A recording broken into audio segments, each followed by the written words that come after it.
السلام عليكم ورحمة الله وبركاته.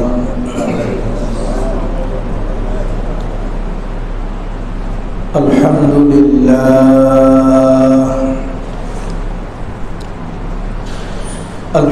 لله نحمده ونستعينه ونستغفره ونؤمن به ونتوكل عليه ونعوذ بالله من شرور أنفسنا ومن سيئات أعمالنا. من يهده الله فلا مضل له ومن يضلل فلا هادي له. ونشهد أن لا إله إلا الله وحده لا شريك له. ونشهد أن سيدنا ومولانا محمدا عبده ورسوله الذي أرسله بالحق بشيرا ونذيرا وداعيا إلى الله بإذنه وسراجا وقمرا منيرا. أما بعد فقد قال الله تعالى في كلامه المجيد والفرقان الحميد. أعوذ بالله من الشيطان الرجيم.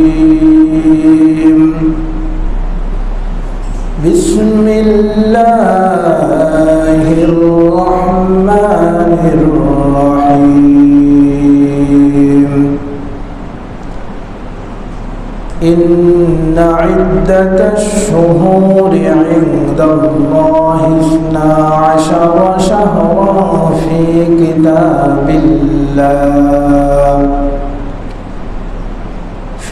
كتاب الله خلق السماوات والأرض منها 4 حرم ذلك الدين القيم فلا تظلموا فيهن أنفسكم وقاتلوا المشركين كافة كما يقاتلونكم كافة واعلموا أن الله مع المتقين. وقال تعالى إن الله وملائكته يصلون على النبي يا أيها الذين آمنوا صلوا عليه وسلموا تسليما. আমরা সকলে দরুদ শরীফ পড়ি। اللهم صل على محمد وعلى آل محمد كما صليت على إبراهيم وعلى آل إبراهيم إنك حميد مجيد. اللهم بارك على محمد وعلى آل محمد كما باركت على إبراهيم وعلى آل إبراهيم إنك حميد مجيد. سبحانك لا علم لنا إلا ما علمتنا إنك أنت العليم الحكيم. بلغ العلا بكماله كشف الدجى بجماله حسنت جميع خصاله صلوا عليه وآله صدق الله مولانا العظيم وصدق رسوله النبي الكريم ونحن على ذلك لمن الشاهدين والشاكرين والحمد لله رب العالمين মহান রব্বুল আলামিনের দরবারে অসংখ্য অগণিত শুকরিয়া আদায় করছি, যিনি আমাদেরকে ভালোবেসে মহব্বত করে দয়া করে সুস্থ রেখে আজ পবিত্র জুমার দিনে রব্বুল আলামিনের মহান হুকুম আদায় করার জন্য জুমার নামাজের পূর্বক্ষণে কোরআন এবং হাদিসের কিছু কথা বলা এবং শোনার জন্য মসজিদে বসার তৌফিক দান করেছেন। এজন্য আমরা সকলেই রব্বুল আলামিনের দরবারে শুকরিয়া আদায় করব। সকলে বলি আলহামদুলিল্লাহ। সম্মানিত মুসল্লি ভাইরা, আমরা অত্যন্ত গুরুত্বপূর্ণ একটি সময় বর্তমান অবস্থান করছি। যেই মাস, যেই সময়, এটি অত্যন্ত দামি একটি সময়, অত্যন্ত সম্মানিত একটি সময়। যেই সময়ে পৃথিবীর বিভিন্ন প্রান্ত থেকে, বিভিন্ন অঞ্চল থেকে আল্লাহ রব্বুল আলামিনের প্রিয় মানুষ হওয়ার জন্য, গুনাহমুক্ত জীবন ফিরে পাওয়ার জন্য আল্লাহ রব্বুল আলামিনের ঘর বাইতুল্লাহ শরীফে তারা হাজির হচ্ছে। যেই সময় সম্পর্কে স্বয়ং আল্লাহ রব্বুল আলামিন নিজেই এই সময়টাকে সম্মানিত দামি সময় বলে আল্লাহ তাআলা ঘোষণা করেছেন। কুরআনে কারীমের মধ্যে আল্লাহ রব্বুল আলামিন বলেন, ইন্না ইদ্দাতাশ শুহুর ইনদাল্লাহি 12 শাহরান ফি কিতাবিল্লাহ খালাকাস সামাওয়াতি ওয়াল আরদা মিনহা আরবাআতুন হুরুম যালিকাদ দীনুল কাইয়্যিম। আল্লাহ রব্বুল আলামিন বলেন, নিশ্চয়ই আল্লাহ রব্বুল আলামিনের নিকটে গণনার মাস হচ্ছে 12টি। এটি আল্লাহ রব্বুল আলামিন ওই দিন নির্ধারণ করেছেন যেই দিন আল্লাহ রব্বুল আলামিন আসমান এবং জমিন সৃষ্টি করেছেন।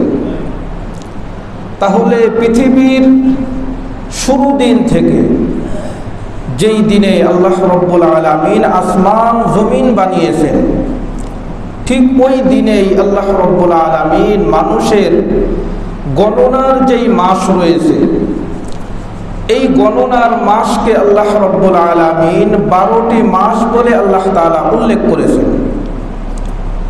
এই 12টি মাসের মধ্যে আবার বিশেষ করে রব্বুল আলামিন 4টি মাসকে আল্লাহ তাআলা উল্লেখ করেছেন। আল্লাহ তাআলা বলেন, মিনহা আরবাআতুন হুরুম।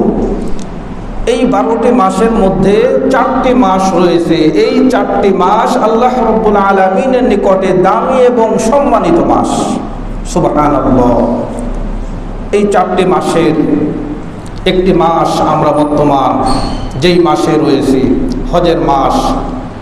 একে তো সম্মানিত মাস, দ্বিতীয়ত এটি হজের মাস।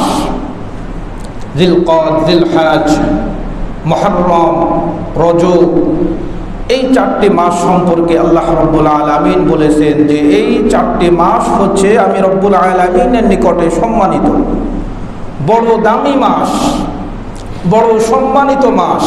আল্লাহ তাআলা বলেন, এই 4টি মাসে যখন তোমরা উপস্থিত হবা, এই 4টি মাস যখন তোমরা পাবা, আল্লাহ তাআলা বলেন, ফালা তাজলিমু ফীহিন্না আনফুসাকুম তখন তোমরা তোমাদের নিজেদের উপর কোনো জুলুম করবা না, নিজেদের উপর কোনো অন্যায় তোমরা করবা না। নিজেদের উপর জুলুম করার মানে কি? আমি যদি নিজে কোনো গুনাহ করি, কোনো অপরাধ করি, আল্লাহ রাব্বুল আলামিন যেটা নিষেধ করেছেন ওই কাজগুলির মধ্যে যদি আমি লিপ্ত হই, তাহলে আমাকে নিজেকে নিজের উপর জুলুম করা হয়ে যায়। কেননা দেখবেন যে মানুষ জাহান্নামে যাবে কি কারণে বলেন তো? গুনাহের কারণে। নিজের উপর যখন আমি জুলুম করব, পাপাচারে যখন আমি লিপ্ত হব, অন্যায় কাজে যখন আমি লিপ্ত হব, তখন আমি নিজে জাহান্নামের অধিবাসী হয়ে যাব। অর্থাৎ নিজে নিজের উপর আমি জুলুম করলাম, অন্যায় করলাম। নিজে অন্যায় করার কারণে নিজেকে আবার আমি জাহান্নামের মধ্যে ঠেলে দিলাম। এজন্য আল্লাহ রাব্বুল আলামিন বলেন, ফালা তাযলিমু ফীহিন্না আনফুসাকুম। এই সম্মানিত মাস যখন আসে, এই সম্মানিত মাসে তোমরা তোমাদের নিজেদের উপর কোনো জুলুম করো না, কোনো অন্যায় করো না, কোনো গুনাহের কাজে তোমরা লিপ্ত হবে না। এটা আল্লাহ রাব্বুল আলামিনের বিধান, এটা আল্লাহ রাব্বুল আলামিনের নির্দেশ।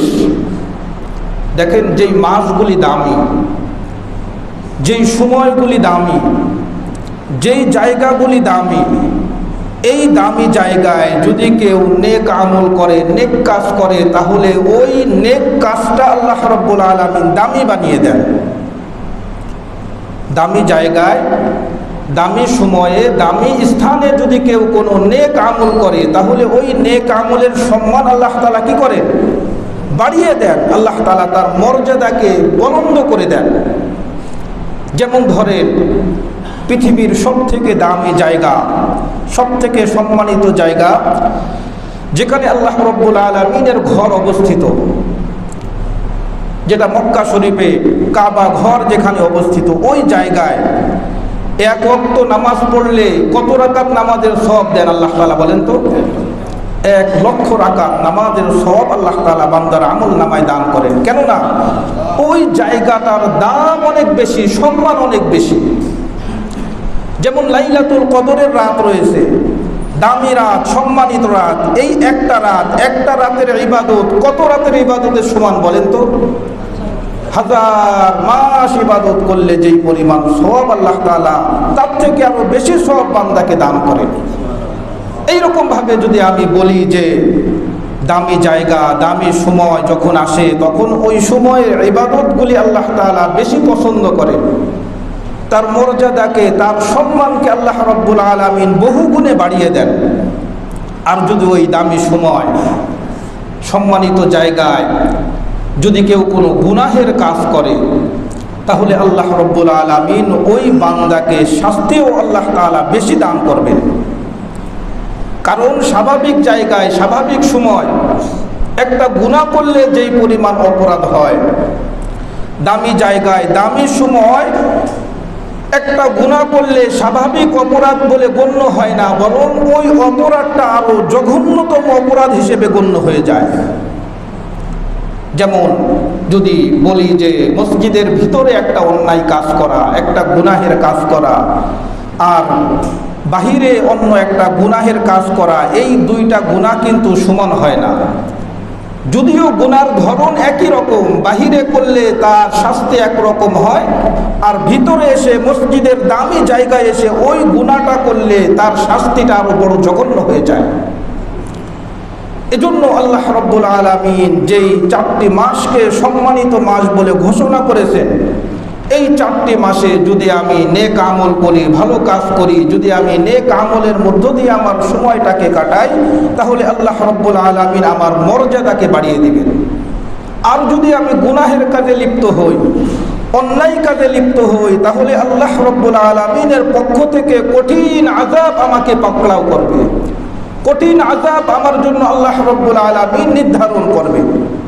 আল্লাহ তাআলা যেন আমাদেরকে হেফাজত করেন গুনাহ থেকে, অন্যায় থেকে, সমস্ত পাপাচার থেকে। বিশেষ করে এই সম্মানিত মাসগুলিতে যেন আমরা বাঁচতে পারি, আল্লাহ যেন আমাদেরকে হেফাজত করেন। সকলে বলেন আমিন। সম্মানিত ভাইরা, তো যে কথা বলতেছিলাম যে দামি একটি সময় আমরা অতিক্রম করতেছি, সম্মানিত একটি সময় আমরা অতিক্রম করতেছি, যেই সময়ে পৃথিবীর বিভিন্ন প্রান্ত থেকে, বিভিন্ন জায়গা থেকে আল্লাহ রাব্বুল আলামিনের উদ্দেশ্যে মানুষ এক জায়গা জমা হচ্ছে। উদ্দেশ্য কিন্তু একটা, অন্য কোনো উদ্দেশ্য না। উদ্দেশ্য একটা, সেটা হলো আল্লাহ রাব্বুল আলামিনকে পাওয়া। দুনিয়ার বিভিন্ন অঞ্চল থেকে, বিভিন্ন জায়গা থেকে মানুষ এক জায়গায় জমা হচ্ছে। এই জমা হওয়াটার উদ্দেশ্য হলো রব্বুল আলামিনের রেজামন্দি, রব্বুল আলামিনের সন্তুষ্ট, রব্বুল আলামিনকে পাওয়া, এটাই মানুষের উদ্দেশ্য। দেখবেন এই জমা হওয়া, এই একত্র হওয়া, এর আবার চূড়ান্ত একটা জমা হওয়ার রূপ রয়েছে। এটা হচ্ছে দুনিয়ার মধ্যে জমা হওয়া। প্রতি বছরে আল্লাহ রাব্বুল আলামিন একবার এই জমার ব্যবস্থা আল্লাহ তাআলা করেন যাদের সেখানে পৌঁছানোর সামর্থ্য রয়েছে তাদের উপর। আর যাদের সামর্থ্য নেই, আমরা দৈনিক 5 বার আল্লাহ রাব্বুল আলামিনের উদ্দেশ্যে আমরা মসজিদে জমা হই। আমরা বছরে 2 বার ঈদের খুশি নিয়ে আল্লাহ রাব্বুল আলামিনের উদ্দেশ্যে আমরা ঈদগাহের ময়দানে জমা হই। আবার যাদের সামর্থ্য রয়েছে, তাম দুনিয়ার সমস্ত মানুষ এক জায়গায়, তারা আল্লাহ রাব্বুল আলামিনের ঘরের সামনে তারা জমা হয়। আবার একটা সময় আসবে যে দুনিয়ার সমস্ত মানুষ, পৃথিবীর সমস্ত মানুষকে আল্লাহ রাব্বুল আলামিন এক জায়গায় জমা করবেন। সেটা হচ্ছে চূড়ান্ত জমার দিন। সর্বশেষ যেই দিন আল্লাহ রাব্বুল আলামিন বান্দাকে জমা করবেন, সেটা হচ্ছে কিয়ামতের ময়দানের দিন। এই কিয়ামতের ময়দানের দিনে যেই ব্যক্তির আমল নামা ভালো হবে, যেই ব্যক্তি আল্লাহ রাব্বুল আলামিনের রেজামন্দির উদ্দেশ্যে দুনিয়াতে তার সময়টাকে কাটাবে, ওই ব্যক্তি সুখী জীবন যাপন করবে। ওই দিনে যেই ব্যক্তির আমল নামা মন্দ হবে, হালকা হবে, যার আমল নামা তার বাম হাতে দেওয়া হবে, ওই ব্যক্তি দুঃখী জীবন যাপন করবে। ওই ব্যক্তিকে জাহান্নামের আযাব তাকে পাকড়াও করবে, জাহান্নামের শাস্তি তাকে পাকড়াও করবে, সে জাহান্নামের আগুনের মধ্যে জ্বলতে থাকবে। আল্লাহ রাব্বুল আলামিন যেন আমাদেরকে হেফাজত করেন। মানুষের এই দুনিয়ার জমা হওয়াটা, বাইতুল্লাহ শরীফকে উদ্দেশ্য করে মানুষ যে দুনিয়াতে কাবা ঘরে একত্র হয়, জমা হয়, এর উদ্দেশ্যটা কি? ছোট্ট একটা ইতিহাস আমি আপনাদের সামনে তুলে ধরি যে আল্লাহ রাব্বুল আলামিন এই কাবা ঘর কেন নির্মাণ করলেন, কি উদ্দেশ্যে আল্লাহ রাব্বুল আলামিন এই ঘরকে নির্মাণ করলেন। তাফসীরের কিতাবের মধ্যে উল্লেখ করা হয়েছে, আল্লাহ সুবহানাহু ওয়া তাআলা যখন এই পৃথিবীকে সৃষ্টি করলেন, এই পৃথিবী সৃষ্টি করার পরে সর্বপ্রথম আল্লাহ রাব্বুল আলামিন এই পৃথিবীর সমতল ভূমিতে আল্লাহ রাব্বুল আলামিন জিন জাতিকে আল্লাহ রাব্বুল আলামিন পাঠিয়েছিলেন। তাহলে বলেন তো, এই দুনিয়ার প্রথম যাদেরকে আল্লাহ তাআলা দুনিয়াতে আবাদ করার জন্য পাঠিয়েছেন, সেই জাতির নাম কি? জিন জাতি। এই জিন জাতিকে দুনিয়াতে পাঠানোর পরে এই জিন জাতি পৃথিবীর মধ্যে বিভিন্ন দাঙ্গা হাঙ্গামা, খুন খারাপি, মারামারির মধ্যে এই জিন জাতি লিপ্ত হয়ে যায়। যখন এই অবস্থা সৃষ্টি হয়, তখন আল্লাহ রাব্বুল আলামিন দ্বিতীয়বারের মতো আল্লাহ তাআলা ফেরেশতাদেরকে এই পৃথিবীতে পাঠালেন যে তোমরা দুনিয়াতে যাও। দুনিয়াতে যাওয়ার পরে জিন জাতিকে সমতল ভূমি থেকে তোমরা তাদেরকে বন জঙ্গলে পাঠিয়ে দাও এবং তোমরা সেখানে বসবাস করতে থাকো, আল্লাহ রাব্বুল আলামিনের ইবাদত তোমরা করতে থাকো। তাহলে দ্বিতীয়বারের মতো আল্লাহ রাব্বুল আলামিন দুনিয়াতে কাদের পাঠালেন? ফেরেশতাদেরকে আল্লাহ রাব্বুল আলামিন পৃথিবীতে পাঠালেন। জিন জাতি বিভিন্ন গুনাহে লিপ্ত হয়েছিল, দাঙ্গা হাঙ্গামা, মারামারি, খুন খারাপিতে তারা লিপ্ত হয়েছিল। কিন্তু ফেরেশতাদেরকে আল্লাহ রাব্বুল আলামিন এমনভাবে সৃষ্টি করেছেন, দাঙ্গা হাঙ্গামা তো দূরের কথা, ফেরেশতারা কখনো কোনো গুনাহে লিপ্ত হতো না। ফেরেশতারা কোনো সময়ের জন্য, দেখেন, গুনাহে লিপ্ত হওয়া তো দূরের কথা, গুনাহের যে একটা চিন্তা চেতনা, একটা বাসনা, এই বাসনাও কখনো ফেরেশতাদের অন্তরের মধ্যে কখনো আসতো না। আল্লাহ রাব্বুল আলামিন যেই উদ্দেশ্যে, যেই ফেরেশতাকে আল্লাহ তাআলা সৃষ্টি করেছেন, কিয়ামত পর্যন্ত ওই ফেরেশতা আল্লাহ রাব্বুল আলামিনের ওই বিধান সে পরিপূর্ণভাবে সে আদায় করে যাবে। কোন ফেরেশতা সদা সর্বদা আল্লাহ রাব্বুল আলামিনের তাসবিহ পড়ায় আল্লাহ তাআলা তাকে নিযুক্ত করেছেন। সে কিয়ামত পর্যন্ত সে আল্লাহ তাআলা তাসবিহ পাঠ করে যাবে। কোন ফেরেশতা রুকু অবস্থায়, কোন ফেরেশতা সিজদা অবস্থায়, কোন ফেরেশতা আল্লাহ রাব্বুল আলামিনের গুণগান গেয়ে, এভাবে যেই উদ্দেশ্যে যেই ফেরেশতাকে আল্লাহ তাআলা সৃষ্টি করেছেন কিয়ামত পর্যন্ত ওই ফেরেশতা তার দায়িত্ব পরিপূর্ণভাবে সে আদায় করবে। দেখেন না, বড় বড় যেই ফেরেশতা হযরত ইসরাফিল আলাইহিস সালাতু ওয়াস সালাম, আল্লাহ রাব্বুল আলামিন তাকে একটা দায়িত্ব দিয়েছেন, সেটা হলো যে তুমি সিংহা মুখে নিয়ে দাঁড়িয়ে থাকবে। আমি যখন তোমাকে হুকুম করব তখন তুমি এই সিংহায় ফুৎকার দিবে। এই ফেরেশতা আল্লাহ রাব্বুল আলামিনের হুকুম পালনের ক্ষেত্রে এতটা বেশি সচেতন যে এই ফেরেশতা কখনো তার মুখকে কখনো এদিক সেদিক সে ঘোরান না। এই ফেরেশতা কখনো সামান্য সময়ের জন্য সে তার পলককে কখনো সে ফেলেন না। সে আল্লাহ রাব্বুল আলামিনের আরশের দিকে তাকিয়ে আছেন যে রব্বুল আলামিন কখন আমাকে হুকুম করবে সিংহায় ফুৎকার দেওয়ার জন্য, আর সঙ্গে সঙ্গে আমি রব্বুল আলামিনের হুকুমকে পরিপূর্ণভাবে আদায় করব। সুবহানাল্লাহ। এরা হচ্ছে ফেরেশতা। আল্লাহ রাব্বুল আলামিন যখন এই ফেরেশতাদেরকে দুনিয়াতে পাঠালেন তখন ফেরেশতারা দুনিয়াতে বসবাস করতে লাগলো। একটা সময় ফেরেশতারা তারা মনে মনে ভাবতে লাগলো যে আল্লাহ রাব্বুল আলামিন হয়তোবা দুনিয়াতে আমাদেরকে পাঠিয়েছেন, আমাদেরকেই আল্লাহ রাব্বুল আলামিন সবথেকে দামি এবং শ্রেষ্ঠ বলে আল্লাহ তাআলা ঘোষণা করবেন। এটা ফেরেশতাদের একটা মনের একটা চিন্তা। যখন ফেরেশতারা এটা ভাবতে লাগলো, চিন্তা করতে লাগলো, ঠিক এই মুহূর্তে আল্লাহ সুবহানাহু ওয়া তাআলা হুকুম করে ফেরেশতাদেরকে জানিয়ে দিলেন যে ও আমার ফেরেশতারা, তোমরা শুনে রাখো। আল্লাহ তাআলা বলেন ইন্নী জাইলুন ফিল আরদি খলিফা, আমি রব্বুল আলামিন দুনিয়ার মধ্যে আমার প্রতিনিধি সৃষ্টি করতে চাই। আমি রব্বুল আলামিন দুনিয়ার মধ্যে মানুষকে সৃষ্টি করতে চাই। দুনিয়ার মধ্যে এমন একটি মাখলুক আমি রব্বুল আলামিন সৃষ্টি করতে চাই যেই মাখলুকের দাম এবং সম্মান সব থেকে বেশি হবে, যেই মাখলুকের মর্যাদা সব থেকে বেশি হবে। আল্লাহ রব্বুল আলামিনের সৃষ্টিকুলের মধ্যে যত সৃষ্টি রয়েছে সমস্ত সৃষ্টিকুলের মধ্যে ওই মাখলুকের সম্মান বেশি হবে। দেখেন ফেরেশতারা তখন রব্বুল আলামিনের নিকটে আরজ করলেন, আয় আল্লাহ তাআলা, যেই মাখলুক আপনি বানাতে চান এই মাখলুকের কিছু গুণ আমাদেরকে বলেন, তাদের কি কেমন গুণ থাকবে। তখন রব্বুল আলামিন বললেন যে আমার ফেরেশতারা শোনো, এই মাখলুকের একটা গুণ থাকবে যে তার দিলের মধ্যে আমি রব্বুল আলামিন তাকে দুইটা দিক দিয়ে সৃষ্টি করব। এক নাম্বার, তাকে গুনাহ করার যেই শক্তি, এই শক্তি আমি রব্বুল আলামিন তাকে দিব। সে চাইলে, ইচ্ছা করলে, সে তার নিজের ইচ্ছা অনুযায়ী সে চাইলে সে গুনাহে লিপ্ত হতে পারে।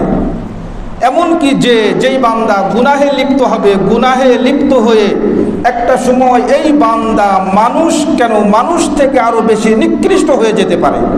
হায়াওয়ান প্রাণী, চতুষ্পদ জন্তুর থেকে আরো বেশি জঘন্যতম সে হয়ে যেতে পারে। আবার এমন বান্দা রয়েছে যেই বান্দা গুনাহ থেকে নিজেকে বাঁচিয়ে, অন্যায় কাজ থেকে নিজেকে বাঁচিয়ে সে ভালো কাজ করে আমি আল্লাহর বিধান মতো চলে, তোমরা যেই ফেরেশতা, এই ফেরেশতাদের থেকেও আরো বেশি সম্মানিত আল্লাহ রব্বুল আলামিন তাকে বানিয়ে দিবেন।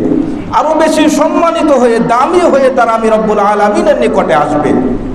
ফেরেশতারা দেখেন তখন আল্লাহ রাব্বুল আলামিনকে বলেছিলেন যে ক্বালু আতাজালু ফিহা মান ইউফসিদু ফিহা ওয়া ইয়াসফিকুদ দিমা, আল্লাহ তাআলা আপনি কি তাদেরকে বানাবেন যে তারা দুনিয়ার মধ্যে দাঙ্গা হাঙ্গামা করবে, তারা দুনিয়ার মধ্যে মারামারি করবে, তারা দুনিয়ার মধ্যে খুন খারাপি করবে। আল্লাহ রাব্বুল আলামিন বলেন যে শোনো, আমি রব্বুল আলামিন যা জানি এটা তোমরা কখনো জানো না। আমি রব্বুল আলামিন যেটা জানি এটা তোমরা কখনোই জানো না। আল্লাহ রব্বুল আলামিন দেখেন ফেরেশতারা রব্বুল আলামিনের কাছে জানতে চেয়েছিলেন যে আপনি কি এই জন্য বানাবেন যে তারা দাঙ্গা হাঙ্গামা করবে, মারামারি করবে, খুন খারাপি করবে। আল্লাহ রব্বুল আলামিন যখন এই ফেরেশতারা এই প্রশ্নটা আল্লাহ তাআলাকে করেছিলেন যে তারা কেন বানাবেন, তারা তো দাঙ্গা হাঙ্গামা করবে, খুন খারাপি করবে, এটা জানার জন্য ফেরেশতারা তখন ভাবলো যে আমরা তো একটা অন্যায় করে ফেলেছি, একটা ভুল করে ফেলেছি। আল্লাহ তাআলার নিকট জানতে চেয়েছি যে আল্লাহ আপনি কেন বানাবেন। এই ভুলটা যখন ফেরেশতারা বুঝতে পারলো, সমস্ত ফেরেশতারা তখন আল্লাহ সুবহানাহু ওয়া তাআলার নিকট তারা ক্ষমা চাইল। কিভাবে ক্ষমা চাইল? তাফসীরের কিতাবের মধ্যে উল্লেখ করা হয়েছে যে আল্লাহ সুবহানাহু ওয়া তাআলা 7 আসমানের উপরে আল্লাহ রব্বুল আলামিনের নূর দ্বারা একটি মসজিদ আল্লাহ রব্বুল আলামিন তৈরি করেছেন, যেই মসজিদের নাম হলো বাইতুল মামুর।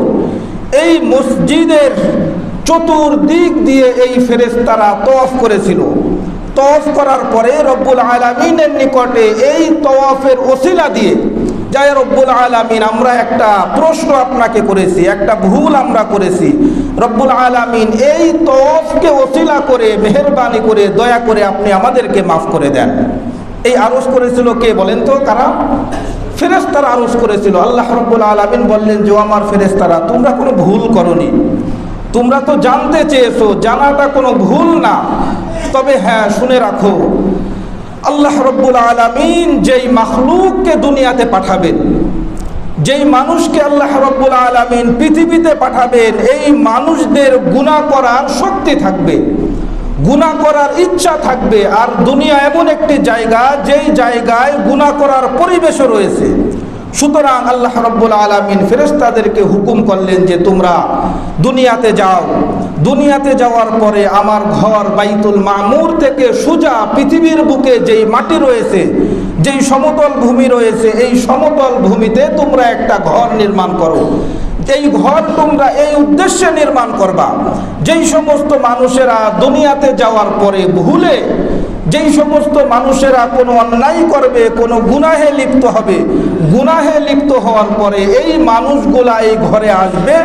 ঘরে আসার পরে তোমরা যেইভাবে তওয়াফ করেছিলে, তওয়াফ করার পরে এই ওসিলা দিয়ে আমি আল্লাহ তাআলার নিকট ক্ষমা চেয়েছিলে, ঠিক এইরকম ভাবে দুনিয়ার মানুষেরাও এখানে এসে তওয়াফ করবে এবং আমি রব্বুল আলামিনের নিকটে ক্ষমা চাবে। আর আমি রব্বুল আলামিন সঙ্গে সঙ্গে আমার বান্দা বান্দীদেরকে ক্ষমা ঘোষণা করে দিব। সুবহানাল্লাহ।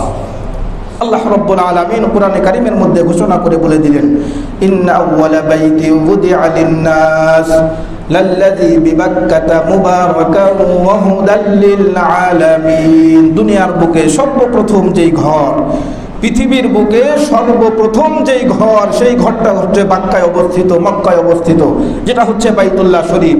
এই ঘরটা রব্বুল আলামিন গোটা বিশ্ববাসীর হিদায়াতের জন্য, ওয়াহুদাল লিল আলামিন, তাম দুনিয়ার সমস্ত মানুষকে সঠিক পথ দেখানোর জন্য, প্রিয় বান্দা বানানোর জন্য, আল্লাহ রব্বুল আলামিনের জান্নাতি বান্দায় পরিণত করার জন্য যেই ঘরটা আল্লাহ রব্বুল আলামিন নির্মাণ করেছেন। সুবহানাল্লাহ। তাহলে বুঝে আসলো কিনা যে আল্লাহ রব্বুল আলামিন এই বাইতুল্লাহ শরীফে যে দুনিয়ার বিভিন্ন প্রান্ত থেকে মানুষরা ছুটে যাচ্ছে, এই ছুটে যাওয়ার পেছনে মূল উদ্দেশ্য কি? উদ্দেশ্য হলো বান্দা যদি ভুলে কোনো অন্যায় করে ফেলে, কোনো গুনাহে লিপ্ত হয়ে যায়, এই সম্মানিত সময়, সম্মানিত মাসে, সম্মানিত জায়গায় সে যাবে এবং আল্লাহ রব্বুল আলামিনের নিকটে ক্ষমা চাবে। আর রব্বুল আলামিন তার বান্দাদেরকে সঙ্গে সঙ্গে ক্ষমা ঘোষণা করে দিবেন। সুবহানাল্লাহ। দেখেন, সম্মানিত মাস, দ্বিতীয়ত আবার হজের মাস, বড় দামি একটি মাস। কত দামি মাস! দেখেন, আল্লাহ রব্বুল আলামিন হজের যেই বিধান বান্দাকে করেছেন, আমি তো মাঝে মাঝে হজের আলোচনা যখন করি তখন বলি যে হজের বিধানটা একটু ভিন্ন রকম। আল্লাহ রব্বুল আলামিন ভালোবাসা নিয়ে, মহব্বত নিয়ে বান্দাকে আল্লাহ তাআলা বলেছেন, ওয়ালিল্লাহি আলান নাস হিজ্জুল বাইতি মান ইসতাতাআ ইলাইহি সাবিলা। আমি রব্বুল আলামিন আশা করি, আমি রব্বুল আলামিন আমার বান্দার নিকটে চাই সে যেন আমি রব্বুল আলামিনের ঘরের হজ করে। হুকুম না, আল্লাহ তাআলা সরাসরি নির্দেশ করেননি যে বান্দা তুমি হজ করো, বান্দা তোমাকে এটা করতে হবে, এইভাবে আল্লাহ তাআলা বলেননি। আল্লাহ রব্বুল আলামিন ভালোবাসা নিয়ে, মহব্বতের সঙ্গে আল্লাহ তাআলা বলেছে যে আমি আমার বান্দার নিকটে এটা চাই, আমি আশা করি যে আমার বান্দা যেন আমার ঘরের তাওয়াফ করে। মান ইসতাতাআ ইলাইহি সাবিলা, এখানে পৌঁছানোর সমর্থ যেই বান্দার রয়েছে সে যেন এই ফরজ বিধানটাকে কোনো অবহেলা না করে, সে যেন এই ফরজ বিধান থেকে দূরে না চলে যায়, সে যেন সঙ্গে সঙ্গে তার এই ফরজ বিধানটাকে সে আদায় করে নেয়। দেখেন হজ সম্পর্কে মুফাসসিরিনে কেরাম বলেন যে হজ করার যেই মজা, হজ আদায় করার যেই একটা মজা, এই মজা সেই ব্যক্তি পেতে পারে যেই ব্যক্তি এই বিধানটা আদায় করে। যেই ব্যক্তি এই বিধান আদায় করে না তাকে কখনো বলে বোঝানো সম্ভব নয় যে দুনিয়ার মানুষ যে পাগল হয়ে সেখানে ছুটে যাচ্ছে কেন, যে একবার যায় বারবার তার মন সেখানে যাওয়ার জন্য কেন চায়, সে তখনই বোঝে যে ওই জায়গায় যেতে পারে। মানুষের দিলের মধ্যে, অন্তরের মধ্যে একটা সিলমোহর পড়ে যায় যখন মানুষ আল্লাহর ঘরের সামনে যায়। আমরা তো অনেকে ভাবি যে আমি তো মোবাইলে প্রতিনিয়ত দেখে আসতেছি কাবা ঘর, আমি তো প্রতিনিয়ত আল্লাহ নবী সাল্লাল্লাহু আলাইহি ওয়াসাল্লামের রওজা মুবারক দেখে আসতেছি। দেখেন, এভাবে দেখা আর সচক্ষে নিজে গিয়ে দেখা এবং নিজে গিয়ে দেখা, এই দুই দেখার মধ্যে আসমান জমিনের থেকে আরো বেশি ফারাক। আসমান জমিনের থেকে আরো বেশি ফারাক। মানুষ যখন আল্লাহর ঘরের সামনে যায়, নবী সাল্লাল্লাহু আলাইহি ওয়াসাল্লামের রওজার কাছে যায়, কেমন যেন মানুষের দিলের মধ্যে একটা সিলমোহর পড়ে যায়। আল্লাহর ঘর, আল্লাহর নবীর রওজা, এই জায়গাগুলি সম্পর্কে একটা সিল পড়ে যায় মৃত্যু পর্যন্ত। মৃত্যু কখনো এই সিলমোহরটা কখনো মুছে যায় না। এজন্য আমি তো বলি যে দেখেন, যাদের সামর্থ্য রয়েছে হজ করার, উমরা করার, জীবনে একটাবারের জন্য হলেও একটু নিয়ত করেন যে আল্লাহর ঘরের তাওয়াফ আমি করব, নবী সাল্লাল্লাহু আলাইহি ওয়াসাল্লামের রওজা মুবারকে আমি নিজে গিয়ে সেখানে নবীকে সালাম আমি দিব, একটু নিয়ত করেন। দুনিয়াতে আমরা তো দেখেন যে কত শখই পূরণ করলাম। আমাদের কিন্তু যাদের শখ আছে, শখ কিন্তু দুনিয়ার ক্ষেত্রে আমরা কেউ কমতি করি না। অন্তত পক্ষে দুনিয়ার শখকে একটু পিছনে ফেলিয়ে আখিরাতের জন্য একটা শখ পূরণ করেন, সেটা হলো আল্লাহর ঘরের জিয়ারত, সেটা হলো হারামাইন শরীফের জিয়ারত, আল্লাহ এবং আল্লাহর নবীর রওজা জিয়ারত। এই জিয়ারত যেন আল্লাহ তাআলা আমাদের প্রত্যেককে করার তৌফিক দান করেন। দেখেন, চেষ্টা কিন্তু অনেক রকমের আছে। অনেকে বলে যে হুজুর নিয়ত তো করেছি, আল্লাহ যখন নেয় তখন যাব, আল্লাহ যখন নেয় তখন যাব। অনেকে এইভাবে নিয়ত করে যে আল্লাহ তো নেয় না, যাব কিভাবে? বলেন, এই নিয়ত কি নিয়ত হলো? অনেকে নিয়ত করে যে হুজুর আল্লাহ যখন নেয়, নিয়ত করেছে আল্লাহ যখন নেয় তখন যাব। কিন্তু ওই লোকটার দিকে তাকান, যেই লোক নিজে গরু পেলে, গাভীর দুধ বিক্রি করে সেই লোকটা বড় হজ করতেছে। ওই লোকের দিকে তাকান, যেই লোক রিক্সা চালিয়ে দিন 150 টাকা গুছিয়ে ওই লোকটা সে বড় হজ করতেছে। ওই লোকের দিকে তাকান, যে প্রতিদিন কামলা দিয়ে টাকা অর্জন করে সে আল্লাহ রাব্বুল আলামিনের ঘরের উদ্দেশ্যে সে হজ করতেছে। আর আমি নিয়ত করি যে নিয়ত তো করেছি, আল্লাহ আমাকে যখন নিবে তখন আমি যাব। আল্লাহ রাব্বুল আলামিনকে আমার কাছে এত দায় ঠেকেছে যে আল্লাহ তাআলা আমাকে ধরে এরপরে কাবা ঘরে নিয়ে যাবে। এটা আমার নিয়তের মধ্যে গড়মিল। আমাকে পাক্কা নিয়ত করতে হবে যে আমি যেভাবেই হোক, যে করেই হোক, আল্লাহ রাব্বুল আলামিনের ঘরে আমি যাব। আল্লাহ তাআলা যেন আমাকে কবুল করেন। উদ্দেশ্য হলো আমি আল্লাহর প্রিয় বান্দা হব। এই নিয়তকে আমাকে করতে হবে। আল্লাহ তাআলা আমাদেরকে বুঝার তৌফিক দান করেন। আল্লাহ রাব্বুল আলামিন আমাদেরকে কবুল করেন। যেই সমস্ত হাজী সাহেবগণ আল্লাহর ঘরের উদ্দেশ্যে গিয়েছেন বা যাচ্ছেন, যাবেন, আল্লাহ তাআলা সকলকে যেন কবুল করেন। আমরাও যেন আল্লাহ রাব্বুল আলামিনের উদ্দেশ্যে আল্লাহর ঘরে হারামাইন শরীফ যেন জিয়ারা করতে পারি। আল্লাহ তাআলা আমাদের প্রত্যেককে তৌফিক দান করেন। আমিন। ওয়া আখির দাওয়ানা আনিল হামদুলিল্লাহি রাব্বিল আলামিন।